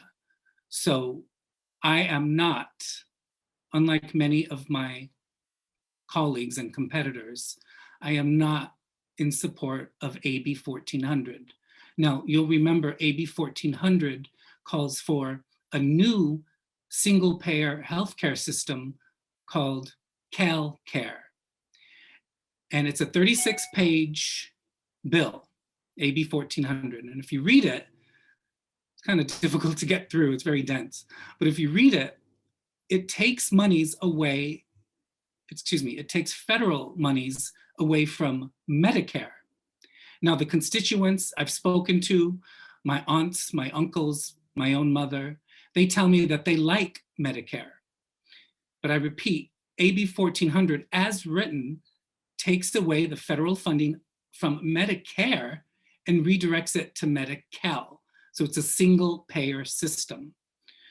I just want to be clear. I believe healthcare is a human right and we should all have access to good healthcare, but I simply don't believe AB 1400 is the way to go. So just to recap really quickly, I am very interested in low income and affordable housing, especially along our mass transit corridors where there's commercial activity. So when I say that, I mean along Expo the corners, let's say La Cienega, the Expo line corners of La Brea, the Expo line corners of Crenshaw. I'm not talking about where the Expo line cuts through West LA and Palms in those single family neighborhoods. I don't see how that would work in terms of congestion. I believe low income and affordable housing should be placed near mass transit and also within walking distance to grocery stores, shopping, etc. So that's me in a nutshell. And I am looking forward to some good questions, and I'm ready to take your questions. Perfect. Well, thank you for sharing. I have to admit this because I heard you speak, I don't know if it was last week or 2 weeks ago at another forum, and I hadn't heard Seaside High in that whole area in quite a long time. I went to undergrad at UC Santa Cruz and was a tutor at Seaside High School across the peninsula, so know that area very well. You mentioned about, we'll start with the housing piece and the low income housing. One of the challenges, because we grapple with it a lot in Culver City, is the cost to develop housing in California. The land that it's on is so expensive that it just doesn't pencil out for a lot of developers to have projects that are either completely or majority low income or affordable housing. What do you think the state could do, and what would you propose doing if you were in the role of legislator to address that, and maybe whether it's incentivize or address that cost imbalance? Right. So the cost of land is difficult to get around, but one thing that is not difficult, well, it's proving to be very difficult, but our biggest challenge is going to be the red tape. So the will to build low income and affordable housing is there. All of my colleagues and I are in agreement. We need more low income and affordable housing. And we all realize that it's the red tape that makes building these units prohibitive. So I would get rid of a lot of the red tape that makes developing low income and affordable housing so very expensive. I think that's just the number one driver. Well, excuse me, it's the number two driver after the cost of land. It's just the, fighting zoning, fighting through the red tape at all levels of government. So that would be my way of making sure we can cut through some of the red tape and get these affordable housing units built at a cost that is not $465,000 a unit. Or, I mean, it's just, that's the number one issue, I think, after the cost of land, which we can't really do anything about. But I think if we can incentivize these builders with tax incentives, if we can work towards public-private partnerships, perhaps have the state guarantee some of the loans. So if a development goes south, the developers aren't left holding the bag, because if that happens, no one is going to want to build. So that would be my way of forging forward with low income and affordable housing. Thank you. And I'm assuming, based off what you said, that you would also be open to revisiting the height and density in particular areas, because it, with land, one of the ways you can affect cost of square footage of land is with how much density or height you're allowed. That's right. So, in having these conversations, I've had many of these conversations. We're all for low income housing. We're all for affordable housing. But then what you just mentioned, these height restrictions and the, not in my backyard comes into play. So what I would be a proponent of is getting rid of some of these height and density restrictions that would allow us to build higher apartments, condominiums, and but they need to be within walking distance of the metro. So it's my understanding, I can't remember, I'm sorry, if it's 7 minutes or 10 minutes, but it's one or the other. People aren't willing to walk more than 7 or 10 minutes to a metro stop. So I live a 7-minute walk from the Farmdale stop on the Expo line. I live in a single family community. Many of my neighbors want to keep it single family. But I would be a proponent of allowing for some of these restrictions to go by the wayside so we can build a little higher and a little denser. Again, it would have to be along the commercial routes of our mass transit. That's the only way we're gonna get out of this mess. Thank you. You'd mentioned, childcare, healthcare, low income and affordable housing. One thing I didn't hear mentioned, I was curious if it was something that you thought was important to address, was assisting, businesses coming out of the pandemic. And if that is an area that you think is of importance, how would you propose doing so from a legislative role? Well, I think it's of great importance for our small businesses and for our small landowners. So I'm making a distinction between large corporations and corporate landowners. So I'm addressing specifically small businesses and small landowners. So the act that just came out of Washington, I would make sure that those monies are being distributed to our small landowners who have tenants who have, through no fault of their own, been unable to pay their rent.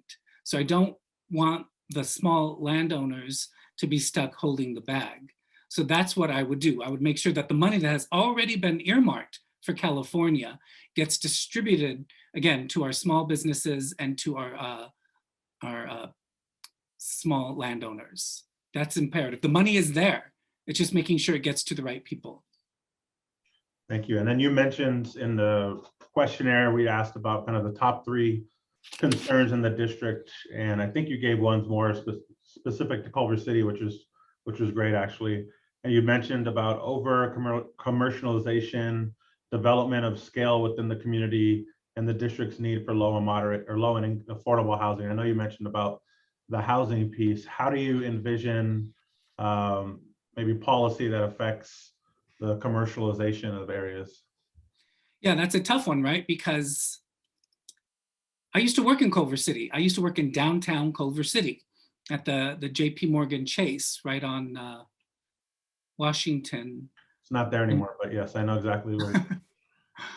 I used to work there, and I know that there's been a tremendous amount of building for Amazon, for HBO, for Apple. And I've spoken to a constituent that lives in Culver City. I forget the name of her housing development. It's off of Jefferson. It's where Gone with the Wind was filmed, I believe. Probably Raintree. Raintree, thank you very much. She lives in Raintree.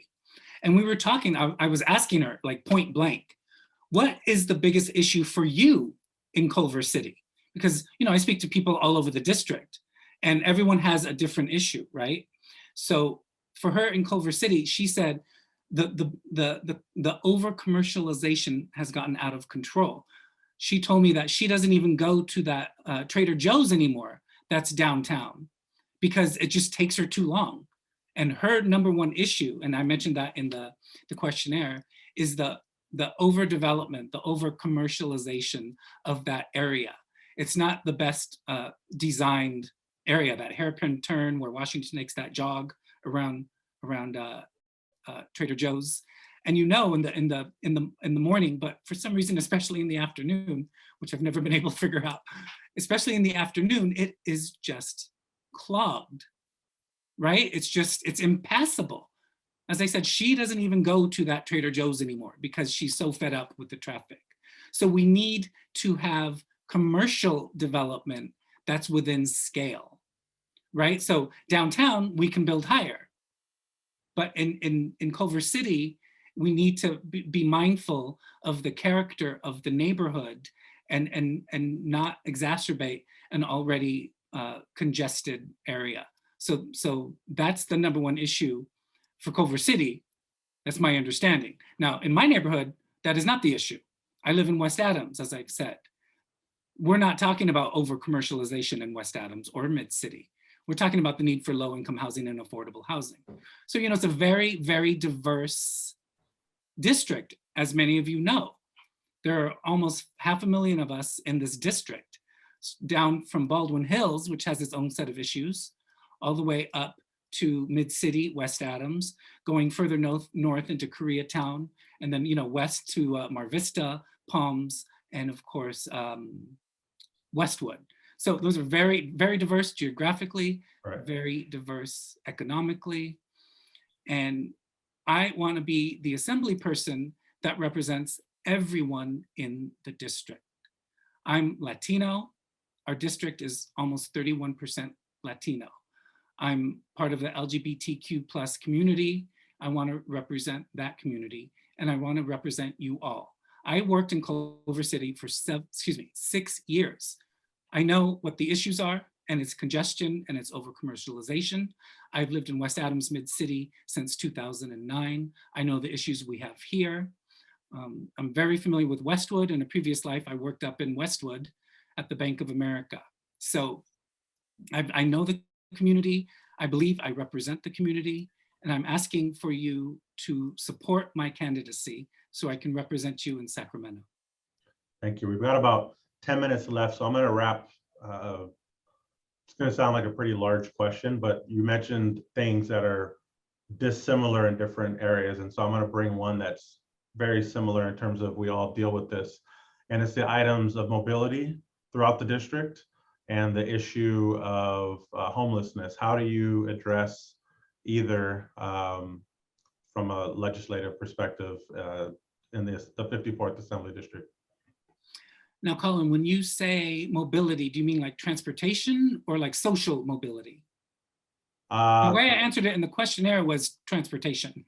Right, and that, so I guess it would be a combination. I mean, you talk to people in Culver City and most of them will tell you, because a lot of the commercialization that you're mentioning, the buildings have gone into place, but a lot of those employees are not physically in Culver City yet. They were coming before the pandemic and have been delayed because of the pandemic. So a lot of our traffic issues have been cut through traffic from folks that may live on, outside of Culver City or to the, the Northeast, and they're headed to Playa Vista or some other areas. The majority up until now have not been those that have started or ended their travels in Culver City. So that, much like the homelessness, has been more of a regional challenge. And so I'm curious, I guess, as those two interrelate, what your thoughts are on how to address them, or if there's a legislative way to solve them up in Sacramento. Well, I think in terms of mobility, as I said in the questionnaire, I would be one to support further expanding mass transit. So I don't see why a city as large and as wealthy as Los Angeles can't figure out a way to have a train going north and south along, underneath our major north-south arteries like La Cienega, connecting the Expo line to the Purple line. I don't see why the Crenshaw line ends at Expo. Why doesn't it go up to Wilshire to meet the Purple line? So the answer is money, obviously. The answer is money, right? It's simply that we need to commit to putting our money where our mouth is, because we all acknowledge we can't build more freeways. We can't keep widening the 405 and the 10. We can't build our way out of this mess. We have to find alternate ways of getting around the city. So it's mass transit, mass transit, mass transit. And I know one of the problems with taking the bus in Los Angeles, which I've done, many years ago, I lived at the intersection of it was Wilshire and San Vicente, basically behind that big five, right? If you guys can visualize that. I used to live in an apartment diagonally behind the big five at Wilshire and San Vicente, and I was working downtown. And there's a bus that goes, east-west along Wilshire straight to downtown. And I only took it probably 4 or 5 times because it just wasn't running often enough, frankly. So my proposal would be to get more mass transit, to get more electric buses along the mass transit corridors, both the east-west, the north-south, because no one wants to wait 13, 14, 15 minutes for a bus. That is an eternity if you're trying to get to work, right? I mean, it's an eternity.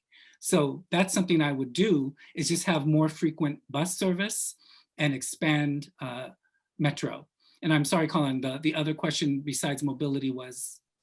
Homelessness. Homelessness. Yeah, another tough one. We need to cut through the red tape.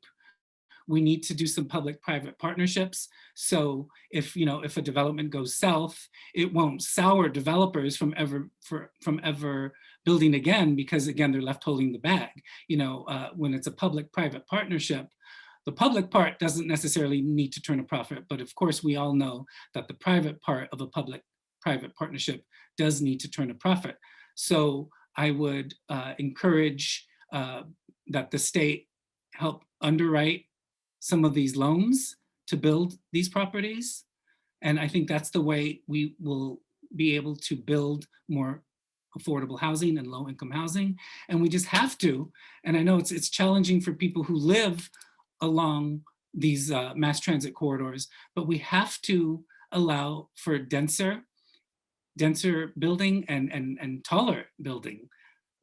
Again, just probably 7 to 10 minutes north and south of the expo line. But again, but just in the commercial areas. So not through Palms, where, how the expo line cuts through Palms on Overland. Building low income and high density housing there would make absolutely no sense, because there's no commercial activity. There's nowhere to walk to buy groceries, etc. So very targeted building along the commercial corridors of mass transit, public-private partnerships. Thank you very much. And we've got a couple of minutes left, so I'm going to turn it back over to you if there's any parting thoughts that you'd like to share. I don't think Monica dropped your website in the chat. I don't think we were able to find it. So if you have a campaign site that you'd like to share, she can put it in there. Otherwise, whatever you'd like to say as a final thought to our group. Well, thank you for having me. Thank you for listening. If you want to continue the conversation, I'm going to give you my email address, which is smoralesla. So I'm Samuel Morales and I live in Los Angeles. So smoralesla@yahoo.com. Now, I have not launched my website yet. It's paid for and ready to go, but due to the nature of my business, I'm a financial advisor, and it's tricky. I cannot launch my website quite yet. Don't want to get into why, but it's a very, very highly regulated industry. That's why the world loves to invest in the United States, because we're a very highly regulated financial industry. But that has its pluses and minuses. So haven't been able to launch my website, haven't put on social media that I'm running. I'm doing forums such as this, because certainly I can speak to people, but I can't put it on social media quite yet. So that's my cross to bear. I'm trying to speak to as many people. I hope you have gotten from this conversation, I'm very passionate about many of these issues. Something I didn't get into, and I believe I have a few more minutes, is, I support workers. I am pro-union, okay? Pro-union. I grew up in a union household. Now, y'all live in Culver City. Your schools are performing much better than LAUSD. But if you're on this call, you have your ear to the ground, and LAUSD has its challenges, to put it mildly, right? It has its challenges. But I'm coming from a place where, rather than fight the teachers' union, I believe we work within the existing framework. So, my number one competition has been endorsed by the teachers' union. But arguably, the teachers' union and LAUSD writ large is failing our students. All of the public schools in my neighborhood, Dorsey High School, Virginia Road Elementary, you name it, they're all underperforming. But my number one opponent is working with the teachers' union, right? So, and why? Well, because that's the existing framework. Now, I know this is a touchy subject, but when one is pro-labor, one is pro-labor. And I know Culver City has its issues with the Culver City Police Officers Association. I am the son of a military policeman. Please do not paint my father with the Derek Chauvin brush. My father was a gentle, kind, loving man. He was not a murderer. He was not a racist. So we have 800,000 law enforcement officers in this country. I think justice was served with Derek Chauvin. I'm sure everyone would agree with that. But we cannot paint all of our law enforcement officers with that one Derek Chauvin brush. I have other law enforcement officers in my family. My niece's husband, he's a correctional officer up in Soledad. He's a family man. He's a pussycat. He loves his 2 children. He's totally cool. Again, we don't want to paint all of our law enforcement officers with the Derek Chauvin brush. Anyone who's paying attention knows law enforcement has a lot of work to do, a lot of work to do. Even a blind man can see that. So does LAUSD, but we work within the existing framework. So that's probably, you know, I'll put a capstone on this. I'm almost out of time. I think what sets me apart from the other candidates is my attitude towards law enforcement, and that I do not embrace AB 1400, which in addition to taking away federal funding from Medicare, it takes away the federal funding and state funding from Medi-Cal. It takes away the state funding from CHIPS, which, as you know, is the children's hospital program. And it takes the money away from Covered California. And it wraps all of those funds into CalCare. So for those of you with private insurance or Medicare, that's going to go bye-bye if AB 1400 passes. So let's not throw out the baby with the bathwater. Let's improve upon Covered California. Let's lower the premiums so they're affordable. Let's lower the deductibles and work within the existing framework. So thank you guys. Thank you very much. Hope I haven't talked your ear off. I hope you saw I'm passionate about this, and I really, really appreciate your time. I'm at the top of the ballot. That was very lucky. So vote Samuel Morales. Thank you so much. Thank you very much. Thank you for joining us, and good luck with the rest of your campaign. Thank you.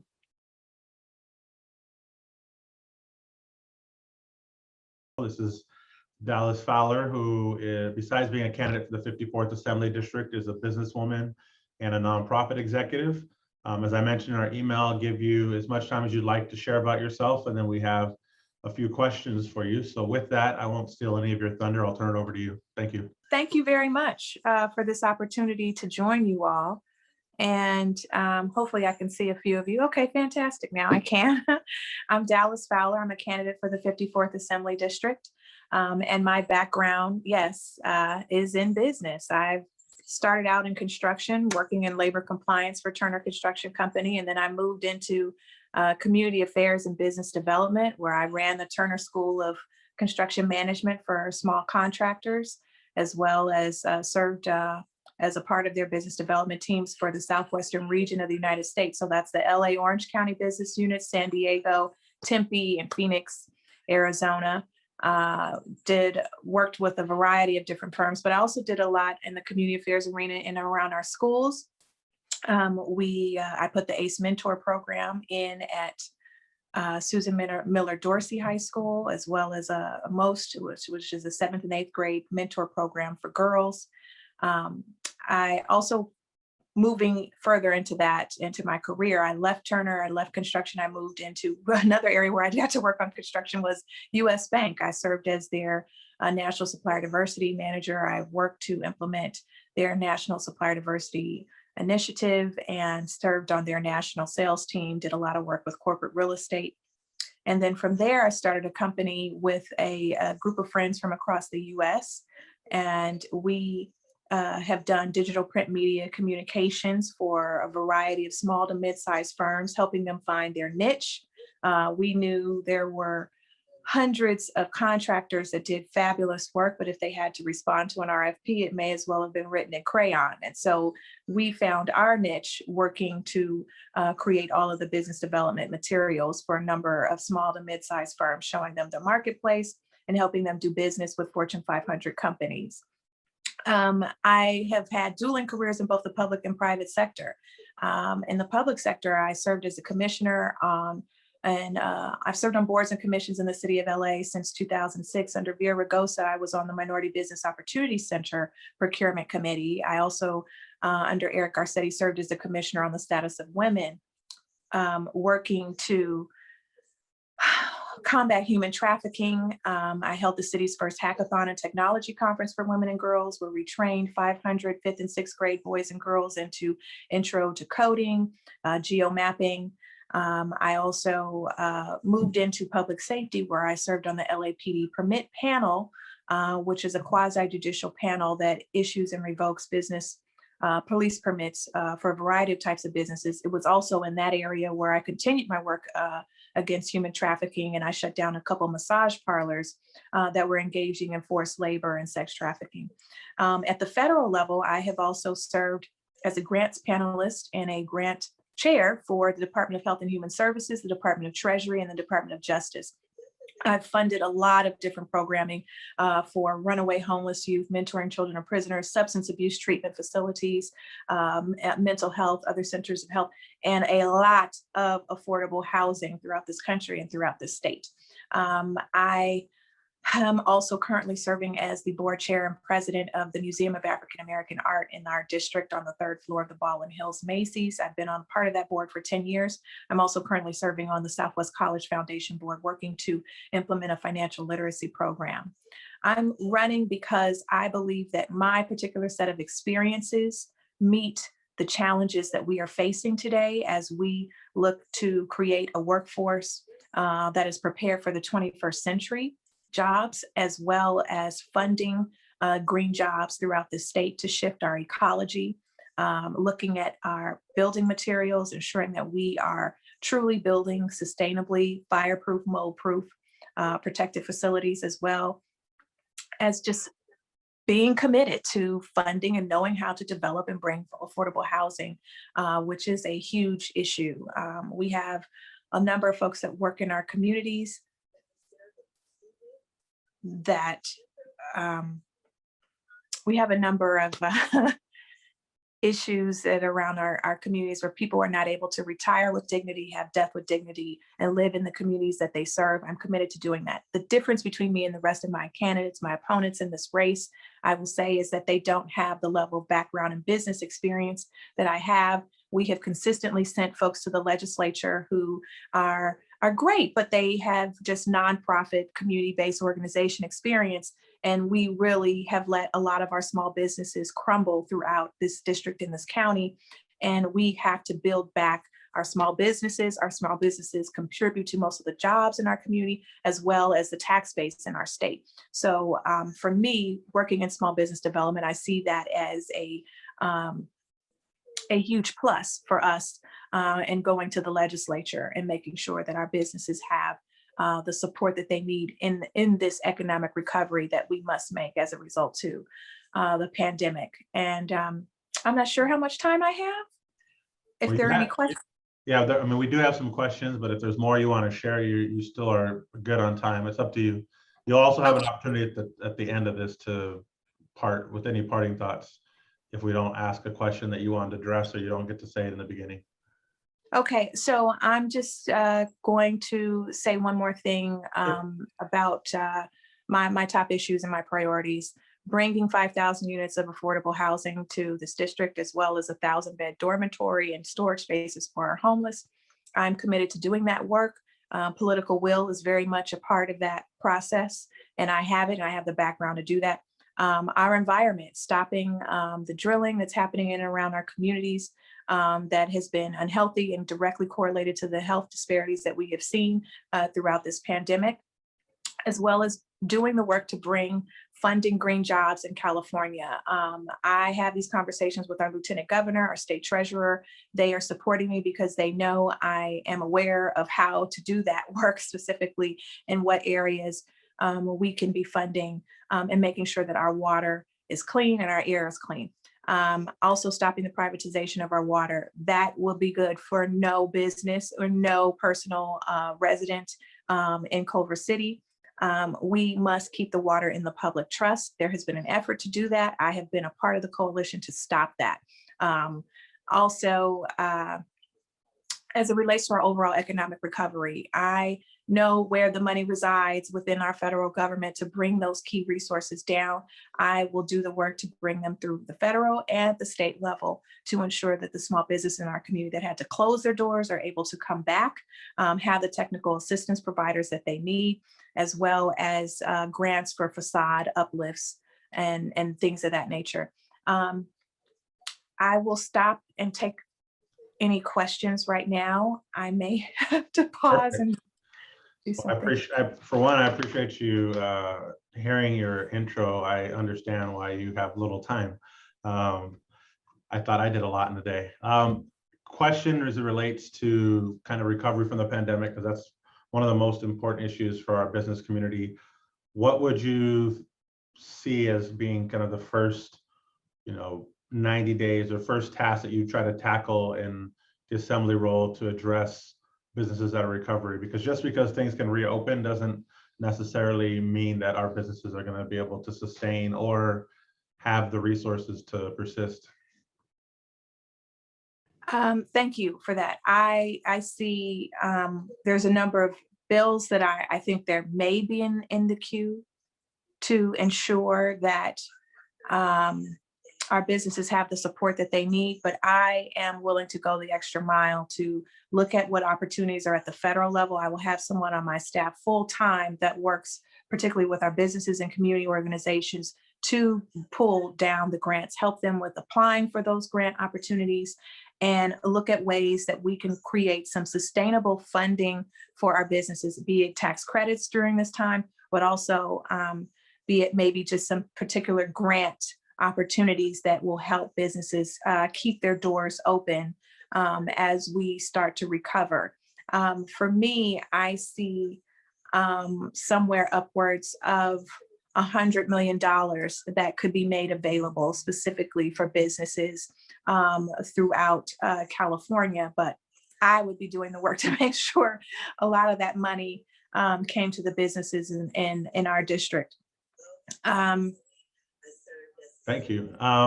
You mentioned, if I heard correctly, 5,000 units of housing to the district. How do you foresee, I guess, what policies do you think need to be put in place or maybe exercised in order to do that?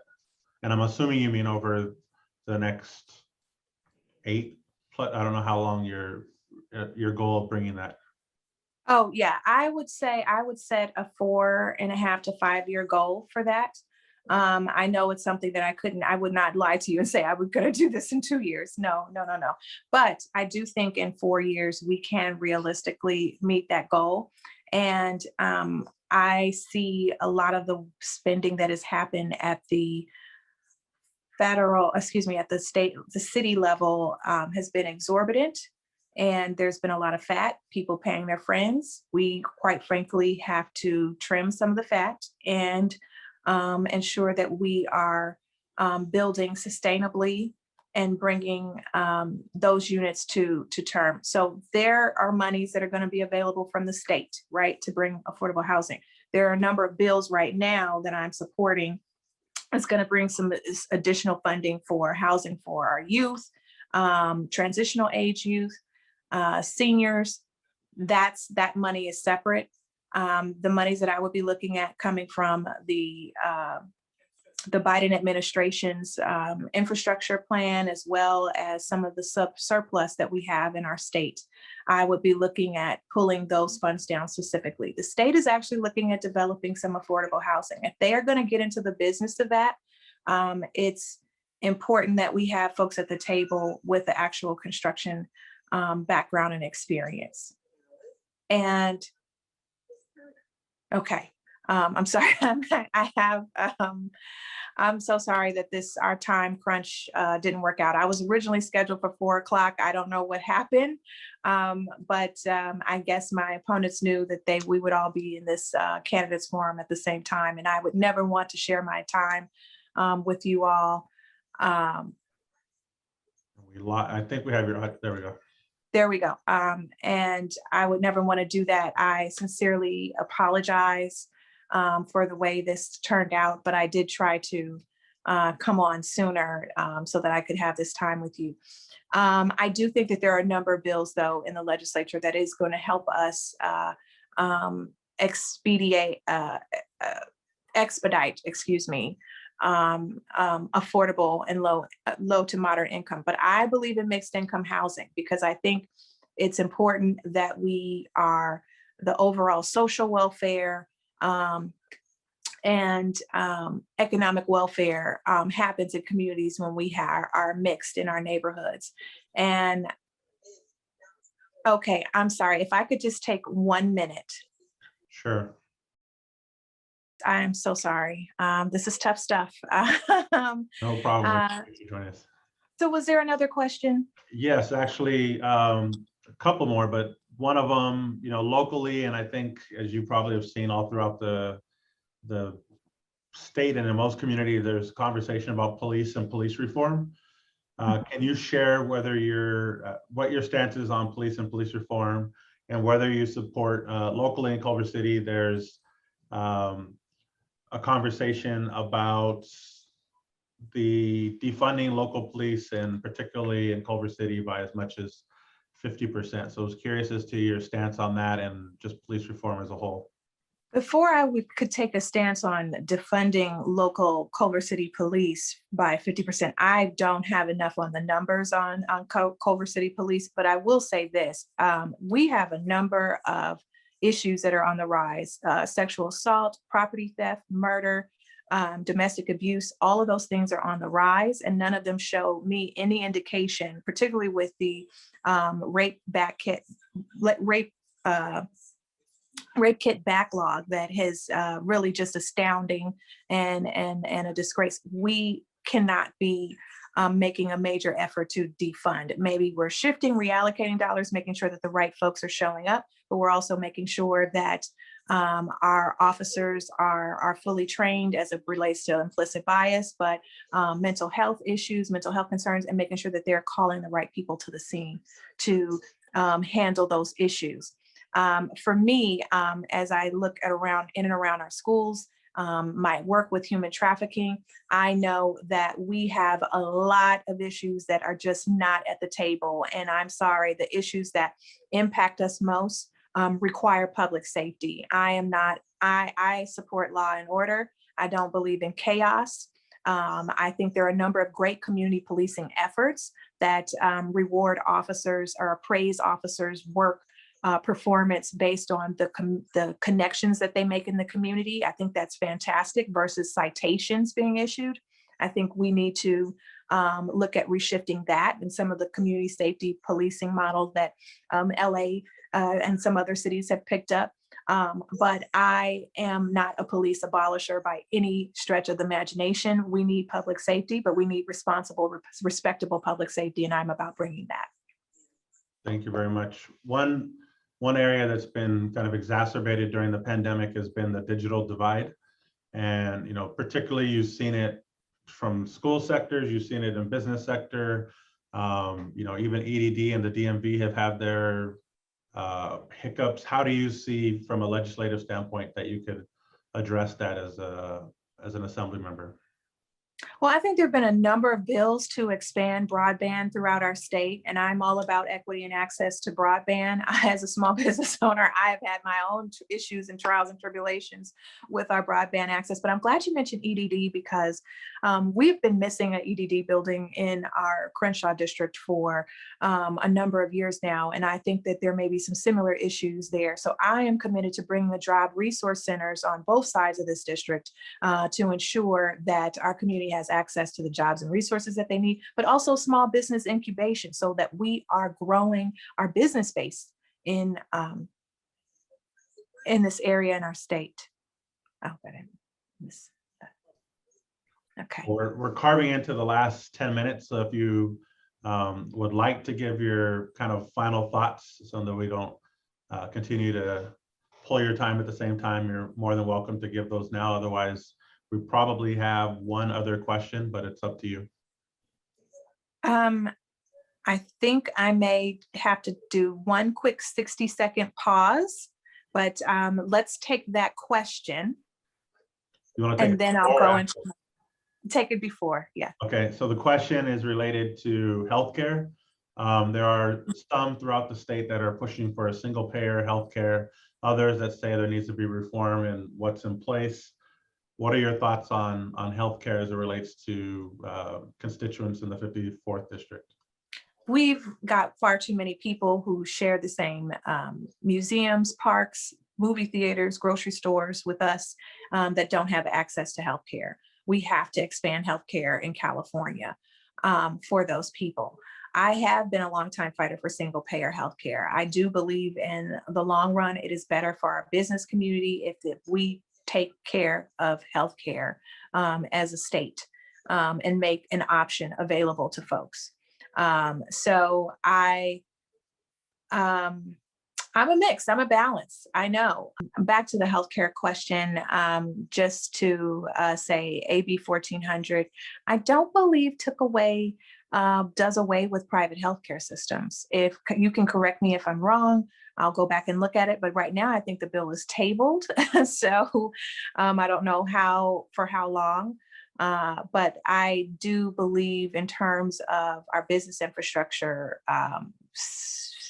creating a public option or having some sort of expanded California state insurance plan is going to be beneficial overall to our business community.